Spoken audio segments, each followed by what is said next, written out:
ప్రసిద్ధ శ్రీశైలం మహాక్షేత్రంలో మకర సంక్రమణ పుణ్యకాలాన్ని పురస్కరించుకొని బ్రహ్మోత్సవాలు ఆరంభమయ్యాయి.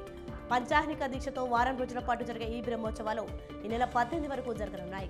ఆలయ సాంప్రదాయాన్ని అనుసరించి మల్లికార్జున స్వామికి ప్రతి సంవత్సరం 2 సార్లు శివరాత్రికి, సంక్రాంతికి బ్రహ్మోత్సవాలు జరుగుతాయి.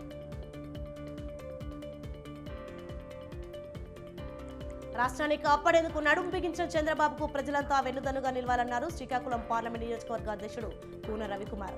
రాష్ట్రం అభివృద్ధి ప్రధాన నడవాలంటే సీఎం జగన్ ను ఇంటికి సాగనంపండి ఒకటే మార్గమని గుర్తు చేశారు.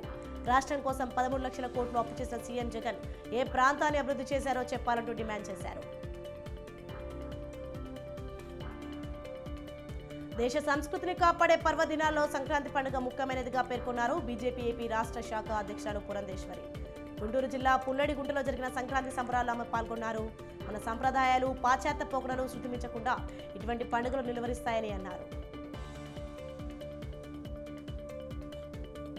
వైఎస్ షర్మిలకు ఏపీ కాంగ్రెస్ బాధ్యతలు అప్పగించవద్దన్నారు మాజీ ఎంపీ హర్షకుమార్.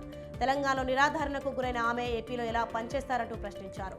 తెలంగాణ బిడ్డగా రాజకీయాల్లోకి వచ్చానన్న ఆమె మాటల్ని ఈ సందర్భంగా గుర్తు చేశారు. ఏపీలో కాంగ్రెస్ పార్టీని నడిపించే నేతలు లేరా అన్నారు. మహాలక్ష్మి పథకం పట్ల తెలంగాణ మహిళా మనులు హర్షాతిరేకాలు వ్యక్తం చేస్తుండగా కొందరు సీటు కోసం రచ్చ చేస్తూ వార్తల్లోకి ఎక్కుతున్నారు.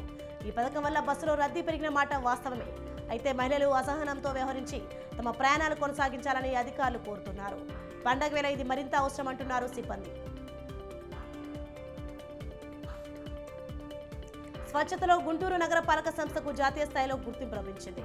స్వచ్ఛ నగరాల కేటగిరీలో 5 స్టార్ రేటింగ్తో 2వ స్థానంలో నిలిచింది గుంటూరు. స్వచ్ఛ సర్వేక్షణ్ 2023 నగరాల కేటగిరీలో జాతీయ స్థాయిలో 17వ స్థానాన్ని, రాష్ట్ర స్థాయిలో 4వ ర్యాంకును పొందింది.